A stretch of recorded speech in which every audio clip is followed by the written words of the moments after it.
What is going on, guys, and welcome back to the channel. And on today's episode we are going to talk about why I left the automotive field, opened up my own shop, how I end up moving down to Florida, and how I ended up from owning my own business back to working for someone else. All of that, it's going to be covered on today's episode. What's going on, guys? So your boy Ryan here, and we have a little story time for y'all. Couldn't sleep, so decided to just tell y'all a story. Now, how I ended up starting in the automotive field was when I was in high school. I ended up going to a trade school part-time, and then part-time I would do my academics. And during those 4 years, I was enrolled in the auto class. Now, the first year was a year that we can explore, see the things that we wanted to do. So I think my options were small animal care, auto body, automotive, and general contracting. Those were the four that I chose. Small animal care was really cool. I liked animals and it was fun, but it wasn't for me. General contracting, I sucked at math for some reason, and that wasn't for me. The auto body, I really enjoyed that, but I didn't pass for some reason, so that wasn't for me. And then the automotive really actually stuck with me, and I was like, okay, maybe I can do this. So I ended up doing it for about the whole 4 years of my term in high school, from freshman to senior. After that, I ended up during high school, my father used to actually pretty much kind of like, I don't want to say force, but like kind of say, hey man, go go work at the gas station there, basically for free, and learn some experience. So technically I wasn't getting paid, but I was getting paid with knowledge. Did I enjoy it? Honestly, no. I didn't like it at all because, one, I wasn't getting paid. I was doing work for free. Two, it just was always hot in the garage. I just didn't like it. It started to kind of turn me off of the auto field. So when I graduated high school, I ended up dropping all of that and wanted to go to do criminal justice. So I ended up signing up for a college to go get my bachelor's degree in criminal justice. Before that all started, I ended up cutting it and going to trade school. So I ended up going to trade school to become an automotive technician. Why did I do that? I have no idea. I don't know why I always kept going back to that. So I ended up going through trade school. I graduated. Besides the trade school, I didn't really learn much. Everyone's experience is different. My experience, I didn't really learn much. The teachers there just showed up there to basically get paid. They didn't really teach much. There was one or two teachers who actually took their teaching seriously, which I appreciated, but the rest of them were just like there for the money, didn't care, gave you all the answers to the test, just wanted you to pass. And that's why that particular trade school had a very high passing rate, because everyone passed. You always got the answers. It wasn't good because it didn't teach people a lot. Thankfully, I grew up with common sense. I grew up with the knowledge of doing research, going on Google, trying to figure out things, trying to teach myself. So thankfully, I had that. After $40,000 later, maybe it was less than that, but I think it was around there, I ended up getting my first job at Honda. Now, I can't say which Honda it was, but it was a Honda dealer. That's what I worked at, and that was the worst experience. Basically, all my experiences were probably bad. The Honda dealership that I worked at, now I'm not saying all Hondas are like this, but the particular one that I worked at, which I'm not going to say names because, I just don't want to get in trouble for anything, but that particular one that I worked at was hell. The very first day I was there, the manager was super mean. All he would do was insult me, tell me that I'm slow as hell. Like, those are not things to get someone excited to go to work, to learn. That's not how you get someone excited.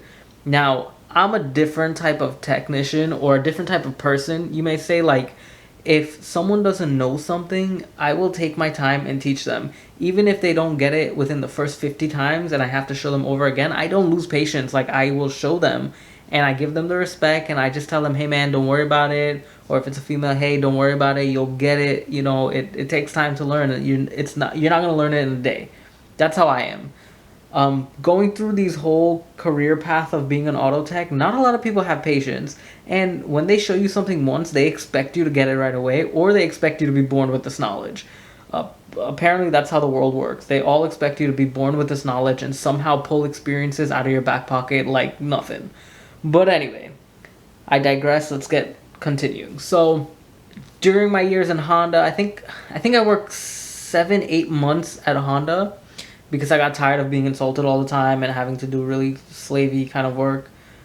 I was tired of getting insulted all the time. So one day, I ended up putting in my 2 weeks to the higher up manager. I told him, look, hey man, I'm gonna put in my 2 weeks. I found another job, which I was going to Toyota. I'm not gonna say which Toyota, but I went to Toyota. And the service manager, there was the service manager and the shop manager.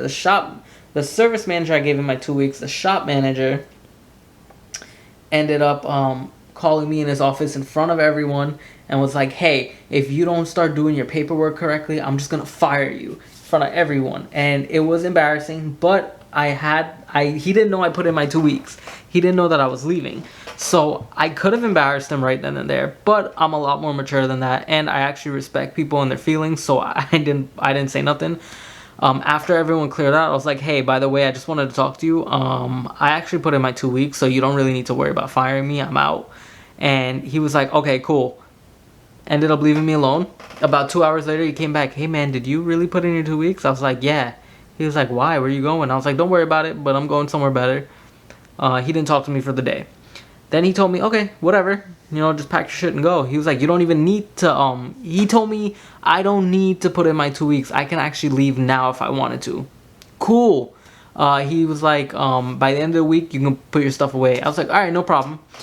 End of the week came. Grabbed my mom's vehicle. She had a RAV4. Put the toolbox in the RAV4. He was like, hey, man, you think you could stay the last week? The guys that we got to come into the interview never showed up, and we're really short-staffed. Can you stay? And I was like, nah, I'm out. So I left, took my toolbox to Toyota, and I chilled off for one more week at home, enjoyed myself, and then I started Toyota. Toyota now was really, really fun. I started at Honda as a lube tech. Toyota, I was a lube tech / doing all the work that I recommended. That's how you learned, and then I moved up flat rate. Now, I didn't really get to the flat rate side, but I was a Toyota technician hourly, and I was doing more than just oil changes. I was doing alignments, tires, brakes, anything that I recommended on the vehicle, I did. Even some engine work that I had to do. But I learned so much from Toyota. Now, there was a point in Toyota where it did get a little kind of rough, and it came down to the paperwork thing again, which I can never understand why. Everything's always paperwork, which I do understand you need the paperwork, but it's like annoying. You're hiring me to fix a car, not to be your paperwork guy. But anyway, I know I need to document everything, so that's understandable, but fine, whatever. So I was told to not give an inspection on the vehicle. Just do the oil change, get it out of here, because the customer wanted it. Did that. That was being told by the service advisor. Service manager came to me, hey man, what the F? Why didn't you do the multi-point inspection, whatever? And I was like, hold up. First of all, don't talk to me like that. Second of all, I was told by the service advisor to not do it. So go take it up with him. Don't come at me. He was like, next time, do it. Who cares what they say? Okay, no problem. 2 days later, another vehicle comes in. Service manager himself, not the advisor, the manager comes at me. Hey man, don't do the multi-point inspection. We need this customer car in and out. I was just like, haha, you ain't getting me with that no more. So I took my time, did the multi-point inspection, got yelled at for it. I was just like, bruh, the last time I was told not to do a multi-point inspection, you yelled at me. This time I'm doing it, even though you told me not to, you still gonna yell at me? Nah, this ain't gonna fly. You need to watch who you're talking to and don't speak to me like that again. It got so awkward. But anyway, about 2 weeks later, they were laying off people in Toyota. Now, when I was in Toyota, I was actually doing really good as not a flat rate tech, an hourly tech, because even though I was hourly, we still had to count our times that were being flagged. And I used to hit a lot of hours like the flat rate guys would. And I was like basically up with them. and I was gonna be put up there eventually. So one day they ended up calling me in the office, telling me that they have camera footage of me hitting a lady's car in the parking lot with a truck, and I just drove off and didn't even stop or report it or anything. And I was like, what the hell? I was like, I didn't do that. Let me see the camera footage. Oh, they can't show me the camera footage, but I gotta pack my stuff and leave. Okay, no problem. Pack my stuff, left. So next I got a job at Ford. Can't say which Ford it was, but it was a Ford. I was hired as a parts guy. Now, the very first weird incident was that the owner at that particular Ford was such a douche. Like, I don't know, you couldn't, it was just, he was on top, he was intolerable. Like, you couldn't deal with him. You just wanted to strangle him. But, I kind of let it slide by. And one time my manager was like, hey, we need you to go get his car and bring it to him by the door so he can go in his car. I'm like, what the heck? I was like, he can't get it himself. So I ended up going anyway, getting it for him. It was right across the street. I got it for him, brought it back. And my manager noticed I was being weird. And I was just like, this is so weird. Like, I've never been asked to do these kind of, like, weird stuff. But whatever. Did it for him. I ended up getting fired from that job. And how I ended up getting fired, it was actually a really good job. I actually made decent money. And I was always doing my stuff. Never really spoke back and did what I was told. I ended up getting fired from that job because one time I was asked to deliver a door. Some random stuff I was always asked to do. I had to go deliver a door to, I guess, the body shop that was being built, some used door or something. So I went to deliver it. And the garage door, when you pull it up, it drops back down all the time. So I was taught to keep pushing it up until it stays up. And the owner was at that specific location, so I kept doing that. And he came outside and saw me, and he was like, what the F is your problem? Are you trying to break my door? Are you effing stupid? Oh man, once he called me stupid, something in my head triggered. Now mind you, I'm very peaceful and I'm very calm. But my calmness is what you should watch out for, because there is a little thing in my head that triggers me. And when I get triggered, I literally turn into a different person. Now, I looked at him and I was like, what you call me? And he was like, stupid, you stupid? I picked up, it was snowing at the time, so I picked up the snowball and I wham, right in his face. And I got fired for it. But I didn't care, it felt so good. So I got fired for throwing a snowball right in his face. And I whipped that. Whoop. It just knocked him out. Alright, it didn't knock him out. It wasn't an ice ball or something. But it hit him right in the face. And I don't think he liked that kind of disrespect. But I was like, let me effing tell you something. Don't you ever talk to me like that again. You don't even know me. You don't know who I am. What I'm associated with. I'll freaking kill you, son. I didn't say any of that. I didn't say any of that. No, I was just joking. I was just like, I did throw a snowball at him. Got fired for it. I was like, let me tell you something. Don't ever talk to me like that again. Or don't ever talk to anybody like that again. You need to learn how to respect people and talk to them with respect. You want respect? You show it to others too. Got back to the shop. My boss was like, what the hell happened? I was like, dude, let me tell you. He was like, man, he just wants you gone. I was like, alright, thanks for everything. I just left. Took my stuff, left. Eventually after that, I got tired of being in the auto field because I was like, wow, there's so much terrible people in there. All my experiences were terrible. Got a job at the gym. Boy. Again, I just have great luck with people. Got a job at the gym. The owners were complete morons. They were so bad. They were micromanaging. They would stare at you through the cameras all day, like ask you, why are you standing this way? You need to straighten up. You need to stand like this. It was just bad. It was completely bad. That didn't last long. I ended up getting a job at the bank. Now the bank, totally different. A lot of respect from your coworkers, management. A lot of respect. It was awesome. The only thing I didn't really like was the sales, with selling credit cards and stuff. I don't like that kind of stuff. I don't feel the need to bother people. Like, hey, do you want a credit card? We offer this. Nah, man, if you want a credit card, come to me, ask me, and I'll give you the credit card. That's it. But we had to sell it. Eventually, I gave in and I started selling them. And I was pretty good at it. People just kept taking it left and right from me. So cool. That job, I actually left. I gave him my 2-week notice after 2 years. And I left that job. That was a really good one. Um, after that, after working in the bank, I ended up working for a physical therapist office. I was a PT aide slash receptionist, which was pretty cool. I learned a lot there, met a lot of cool people. Some people were power hungry, like the boss. Anything that goes corporate after a while, it just goes downhill from there. All these corporations, I just don't like them because everything's about numbers and stocks and this and that, and oh, this number's not good and that number's not good, and then it just is bad. I like privately owned stuff because you get treated differently. It's better, in my experiences at least. But I ended up going to this physical therapy office, was working for a bit, learned a ton of stuff. I was going back to school. I put myself to school for nursing, radiology, occupational therapy, and eventually I ended up with the occupational therapy, was doing it for a while, and that's when I opened my auto business. Quit the physical therapy place because I just couldn't handle them no more. The clients were great. I love working with people. The management I didn't like. So I ended up opening my own shop and working from that and started building up my own clientele. And let me tell you, I met some great people. You know, I even learned a lot because there were things that I didn't see working in these places, but I saw outside and I came across and had to figure it out, and I did. And it was cool experience, tons of experience. Now, when I ended up opening the shop, it was, I think I was doing it for 2 years after that, and I ended up dropping out of school because I saw the amount of money that was coming in.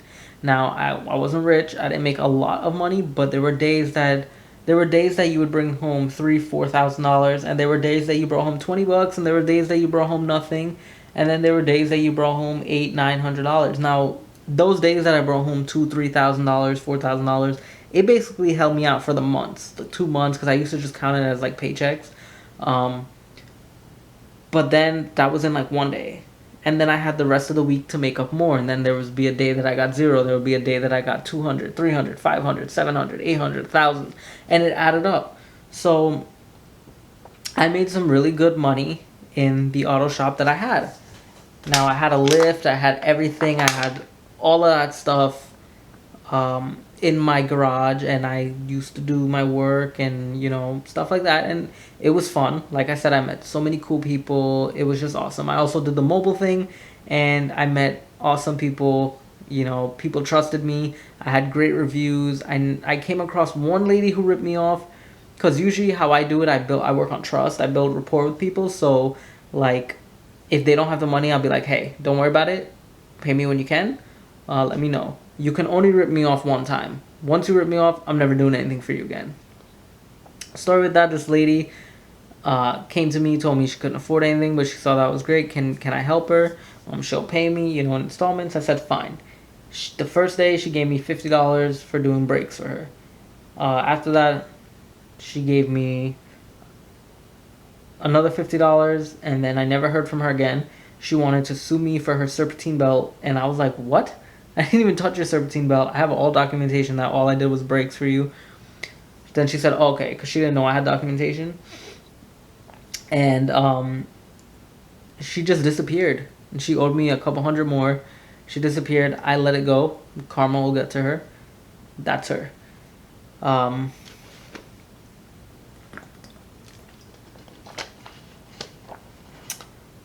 I think also while working in the physical therapy office, I started this YouTube channel. So I was doing my YouTube channel, going to school, going to the physical therapy office, and working on my business. Then I dropped the physical therapy office, I dropped the school, and I had the YouTube and the business. And that's what I was doing for that time. During that time, I ended up meeting a girl, someone that I knew since I was 2 years old, since my family and I came to America. So I had met this girl again. I knew her since I was 2, but we lost contact for a while. And we ended up finding each other back through 411, which is a worldwide operator for those of you who don't know. And we ended up getting back in touch. We liked each other, exchanged photos. It was long distance because she was in Florida and I was in Jersey. And we kept talking, exchanged photos, liked each other. I came down and visited. You know, we ended up liking each other, and one thing led to another, and we became boyfriend girlfriend. So we lasted for about 4 years. I think during year 3, I ended up coming down to Florida, packed up all my stuff, closed the business, closed everything, came down to Florida. I came down for her, came down to start my life with her, wanted all that stuff with her. Um, Ended up getting a job at this company that I'm at now. It's a diesel company. I'm learning stuff, and it's cool. Um, but unfortunately, it didn't work out with us. We lasted for a while, and then it didn't work out, and that's okay. Things happen in life, and I'm not upset. I learned to let things go. I learned to finally close that door in my life. And at first, when we broke up, I was a wreck. At first, I was like, okay, we broke up, cool, whatever. Then after a while, I became a wreck, whatever. I think she's happy. She's moved on. I'm moved on. I'm happy now. I'm trying to focus on myself, get myself back in my spot. Now here I am in this diesel place, learning diesel, doing what I have to do. There are things that I don't like, of course. Me being who I am, I don't like working for people. And I guess throughout my video you could see that I don't like working for people. Holy shit, I'm 24 minutes in. Okay. And I guess you guys can see that I don't like working for people. Now, I enjoy working for myself, and that's what I like to do. My end goal, of course, is to work for myself again. Is it going to be in the diesel field? I don't know. Is it going to be in the auto field? I don't know. I enjoy making my YouTube videos. I enjoy teaching people things about cars. I enjoy filming videos on automotive and stuff like that. I love to do this full time. This is something I would love to do full time. I don't mind having a shop just to do this. But do I want to work on customer cars again? I don't think so. I think I want to do something else. Now, there were thoughts in my head of going back to school, going back to the medical field, finishing that, so that way I have a backup to me, because honestly, I'm not really all for being in the mechanical field anymore. I'm not for it anymore. I'm tired of being in the heat. I'm tired of being dirty, getting fuel all over me. I'm just tired of all of that. It's always good to know I enjoy it more as a hobby, and I feel like doing it as a career is destroying my love for it as a hobby. And that's one thing that I don't want to be gone. So I felt like the next thing that I'd like to do is journey out back to the medical field, finish it, and actually do something. Either that or somehow open up another business doing something else. I have so many ideas that I want to get. I'm only 27 years old. I still have time to do things. I'm single, have no kids. I do live on my own. My family is coming down eventually, and I'm moving right back in with them. And that's another thing. It don't matter how old you are. If you want to live with your family, go live with your family. Life's too short. Enjoy yourself. You don't need all that heavy burdens on you. Eventually, there'll come a time where you do have to move back out and live on your own when you're married and stuff like that. But I ain't married, and I ain't got nothing tying me down, so I can basically do what I want, when I want, whatever I want. But right now I'm on my own. I live here, trying to still figure it out, doing my YouTube as often as I can, as much as I can, and trying to film good content for you guys. I even bought this new camera to do that for y'all. But have I digressed? Did I go? If I did, just leave a comment in the comment section below. And I didn't even ask you to like this video, and I should have asked you somewhere in between this video. And I am just messing this thing up. But anyway, guys, I don't want to bore you because this video is almost 30 minutes long. What the heck? But guys, peace out. Enjoy. Thank you all for listening to me blab. And I'll see y'all soon. Peace.